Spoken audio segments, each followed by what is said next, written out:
Hello my dear friends, and welcome back to another video. So today we have a range of very interesting Star Wars news, and we begin with some comments made by Natalie Portman about the relationship between Padmé and Anakin in episodes 2 and 3. She really breaks down for the first time why she thinks Padmé's relationship to Anakin was very toxic, and let's be real, it was. But she acknowledges something we've all known ever since the prequel trilogy. She defended and was naive to the dark side of Anakin. In her own words, talking about reuniting with Anakin after all these years in episode 2, she says, quote, all of a sudden he comes back and she's like, wow, he's grown up into this handsome Anakin. So their relationship goes from this sort of her looking down on this younger guy to him proving himself as a real force. Padmé is attracted to Anakin mainly for his looks. I mean, let's be honest, she says. He allows her to be a little less serious about herself, her role as a senator, and laugh a bit, and fall in love. It's a real struggle for her to say, can I be selfish and fall in love when I have all these aspirations and all these things I need to accomplish? She was fully aware of his darkness. And in episode 2, this really comes to a head on Tatooine,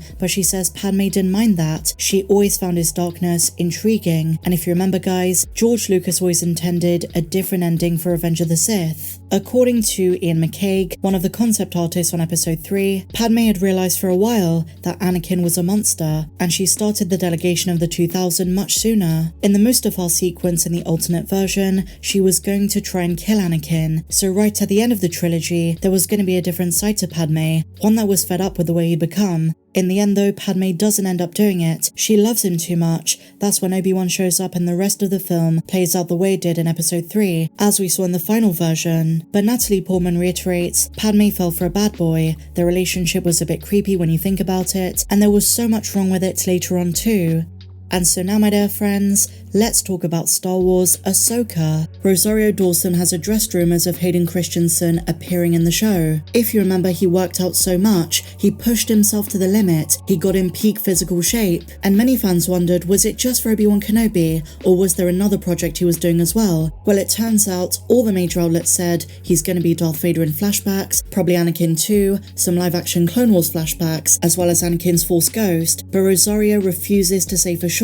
She says, quote, I'm just really grateful we're in the same universe, but she would not confirm or deny, and to my mind, this probably means yes. She emphasizes how cool it was to see him in the Kenobi show, and if he's in Ahsoka, that'd be really great, but she doesn't say yes. Staying on the subject of the upcoming Disney Plus show, I've had a lot of theories which I've shared with you, other channels have as well, and as a fandom we generally do this quite a lot, but as we've seen with lots of recent shows, many of our predictions go south, and we end up being very disappointed. So it really is a fine balance, because speculation for a show that is based around one of the most popular characters in the franchise right now is not only inevitable, it's expected, but sometimes when our theories don't come true, we can be left a bit gutted, a little bit disappointed, and that's why it's so important to differentiate theories, rumors, and predictions from expectations, because when theories become the default way you expect a show to go, you're going to be left a bit let down. But in all fairness, a lot of Disney Star Wars has gone against the logical thing you'd expect shows to do in the story with regards to fan service, missed opportunities, and that kind of thing,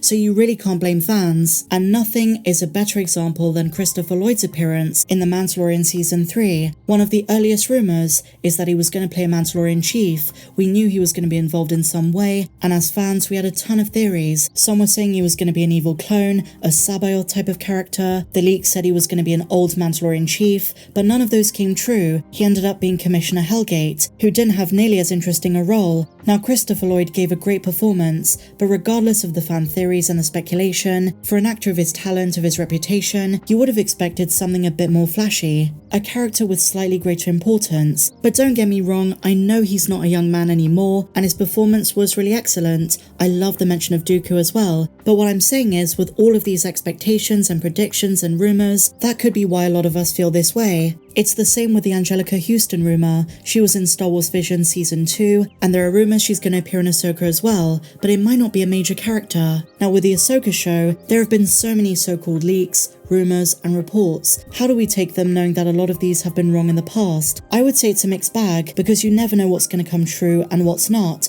Some of the craziest rumors from Book of Boba ended up being true. Cad Bane, some were saying Luke Skywalker and Grogu really early on, and that ended up being true. Whereas more tame ones for the Mandalorian like Christopher Lloyd's character, Din removing his helmet, Bo-Katan riding the Mythosaur, Snoke clones, all ended up being wrong. so we've got to take everything with a pinch of salt, because while it's tempting to say that the Ahsoka show is going to be a fan dream, and I'm sure it will be, expecting way too many specific things can be the downfall when it comes to enjoying the show, concerning overall fan reception, because we want to still be able to enjoy the show for what it is. Having said that, there are some safer things, but other things like expecting very specific characters to appear from vague eras of Ahsoka's life might be a step too far. I go into it with the idea it's a theory, I'm not expecting it concretely.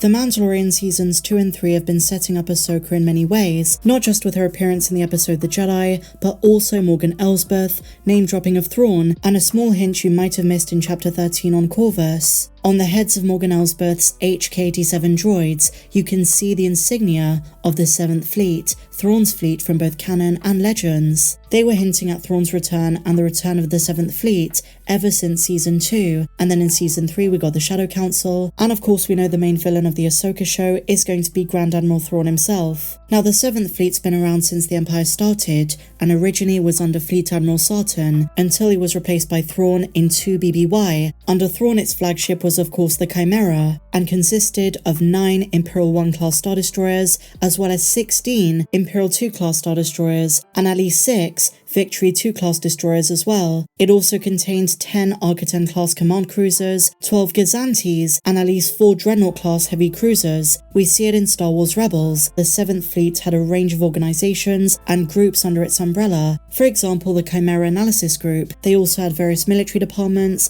advanced weapons research groups, and now given what Morgan Elsbeth is up to creating more weaponry, the 7th Fleet at this time has probably expanded further. And if you enjoyed HK-87s, they're back in August in Star Wars Ahsoka. They seem to hunt her down on behalf of Thrawn. In other Star Wars news, the developers on Star Wars Outlaws have explained why the game is set when it is, between the events of The Empire Strikes Back and Return of the Jedi. Why not set it in a different time period, maybe before Episode 1, during the High Republic, maybe further down the timeline after the rise of Skywalker? Well, their reasoning is logical and the answer very simple. This is a very risky and dangerous time period for our protagonist. The Empire is very powerful, familiar characters are still around, criminal organizations, some very important syndicates, and massive players in the Star Wars underworld. And let's be real, there is going to be a lot of influence and crossover with the Kira trilogy, War of the Bounty Hunters, Crimson Reign, and the Hidden Empire, and there's one syndicate I really want to talk about, the Hutts. Han and Carbonite arriving at Jabba's palace was seen in the trailer,